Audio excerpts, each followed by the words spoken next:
할렐루야. 여기는 미국 텍사스 소망교회입니다. 저는 강명식 목사입니다. 오늘은 사도행전 3장 두 번째 단락 베드로의 설교에 대해서 묵상해 보고자 합니다. 2장에서도 베드로가 설교했죠. 3장에서도 또 베드로가 설교합니다. 이제 베드로는요, 주일이면은 예루살렘 교회에서 말씀을 전합니다. 또 이렇게 다니다가 기적을 행하면서 또 말씀을 전하기도 합니다. 아멘이요, 할렐루야입니다. 사도행전 1장에서는요, 예수님께서 빠이빠이 하시면서 하늘로 승천하십니다. 사도행전 2장에서는요, 한 명의 제자를 더 보충하고요, 기도하는 가운데 성령을 받게 됩니다. 사도행전 3장에서는요, 미문에서 앉아있는 이 지체 장애인을 베드로와 요한이 기도하러 갔다가 고치게 되는 놀라운 기적의 역사가 일어나게 됩니다. 여러분, 사도행전 2장과 사도행전 3장에서 베드로가 설교를 하게 되죠. 이제 설교하게 되는 그 환경과 설교의 내용을 한번 묵상해 보겠습니다. 사도행전 2장입니다. 하나님을 경외하는 유대인 120명이 다락방에 모입니다. 그리고 성령의 충만함을 받아 각각 방언으로 기도하는데 그 말을 다 이해하게 되어서 경이롭게 놀라게 됩니다. 이때 어떤 사람이 조롱하죠. 저 사람들 아침부터 새술에 취했네. 이때 베드로가 일어서서 설교한 겁니다. 자, 사도행전 3장에서는요, 베드로와 요한이 성전에 가서 기도하러 갈 때 한 거린을 만나게 되죠. 근데 이 사람은 앉아만 있는 지체 장애인이었어요. 이때 베드로가 외치죠. 난 당신에게 줄 은, 금, 동전도 없다. 그러나 예수님의 이름으로 일어나 걸으라. 이때 그가 걸으며 하나님을 찬양합니다. 이때 사람들이 놀라게 되죠. 여러분, 복음과 사도행전이 쫙 연결되어 있고요. 복음은 예수님의 사역. 그 다음에 사도행전 1장에서 예수님이 승천하고 성령님이 내려오시고 바톤 타치하면서 사도행전은 성령님의 사역. 이렇게 보시면 되겠죠. 자, 사도행전 2장에서 베드로가 이렇게 설교해요. 우리 술 찬 게 아니다. 지금 아침 9시다. 그리고 요엘의 말씀을 인용합니다. 요엘이 이렇게 예언하죠. 내가 모든 백성에게 나의 성령을 부어주리니 자녀들은 예언할 것이요, 청년들은 비전을 볼 것이요, 노인들은 꿈을 꾸리라. 얼마나 아름다운 말씀이에요. 그리고 계속 설교를 하죠. 하나님께서 예수님 기적을 하도록 인정하셨다. 근데 너희들이 어떻게 예수님을 악한 자에게 건네고 십자가에 못 박을 수가 있느냐? 예수님은 죽었지만 하나님께서 예수님을 다시 부활시키셨다. 이렇게 설교해요. 자, 사도행전 3장에서 어떻게 설교합니까? 그 지체장애인을 고쳤잖아요. 사람들이 중얼중얼 거리잖아요. 우리가 그를 걷게 한 것이라고 생각하느냐? 왜 우리를 뾰루지게 쳐다보느냐? 아브라함, 이삭, 야곱의 하나님께서 예수님을 영화롭게 하셨도다. 근데 너희들이 바로 예수님을 십자가에 넘겨주고 못 박지 않았느냐?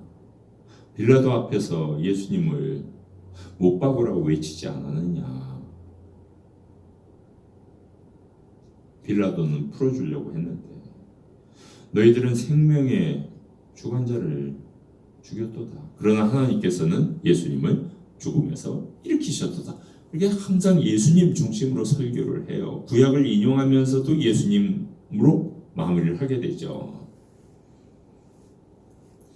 그때 빌라도 총독이 물어봤다고요. 오늘 6월절이니까 특별 사면 한 명을 해주는데 바라바를 풀어줄까, 예수님을 풀어줄까? 바라바를 풀어주라 그래요. 이스라엘 백성들이요. 자, 사도행전 2장에서 계속 설교가 이어지죠. 하나님께서 약속한 성령을 보내주셨다. 회개하고 예수님의 이름으로 세례를 받으며 성령을 받게 될 것이다. 그래서 그날 3,000명의 세례받는 성도들이 늘어나게 되었습니다. 그리고 이 초대교회는요, 말씀이 풍성해요.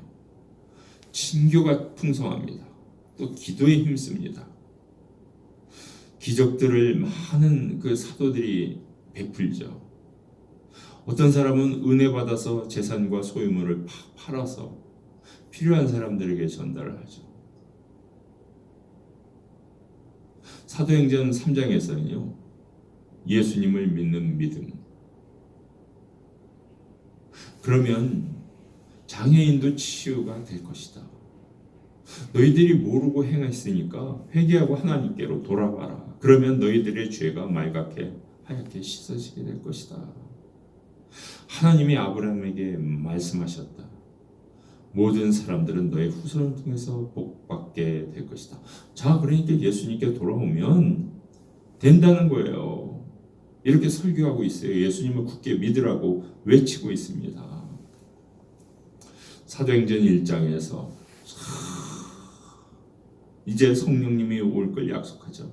사도행전 2장에서 성령님이 내리죠. 점점 상승하고 있습니다. 그런데 더 나가서는 어떻게 되죠? 그 초대교회가 이제 3,000명이나 회개하고 세례를 받죠.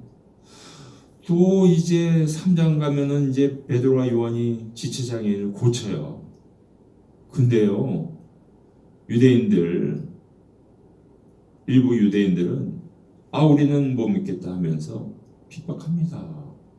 대제사장, 제사장을 중심으로 해가지고 크리스천들을 핍박해요. 그래서 하얀 곡선을 그리게 되는 겁니다. 잘 올라갔다가 내려가는 겁니다. 사도들은 산헤드린 공의회에서 이제 재판을 받아요. 기소됐어요. 산헤드린은 71명으로 구성되어 있습니다. 그리고 대제사장이 사회를 봅니다. 그리고 종교적인 문제에 대해서 재판을 하는 것입니다. 오늘 말씀을 통해서 우리가 몇 가지 교훈을 얻고자 합니다. 우리는요, 말씀을 하나하나 뜯으면서 뜯고 씹고 곱씹으면서 묵상할 수 있어야 됩니다. 휙 지나가면 안 되고요. 왜 이 말씀 하셨을까? 이 상황에서는 어떨까? 이렇게 묵상할 수 있어야 됩니다. 그리고 우리는 말씀에서 끝나면 안 되고요. 우리가 이제 하나님께 돌아서야 되고요. 하나님 앞에 회개해야 됩니다. 그리고 우리는 예수님을 믿는 믿음으로요, 새로워져야 됩니다. 새롭게 충전되어야 됩니다. 배터리를 새로 갈아야 됩니다. 새로운 태양 에너지를 받아야 됩니다. 새로운 하나님의 능력을 받아야 됩니다. 성령의 권능을 받아야 됩니다. 그리고 앞으로 전진해야 됩니다. 여러분들도 이런 놀라운 축복이 함께 하시기를 간절히 축원합니다. 아멘.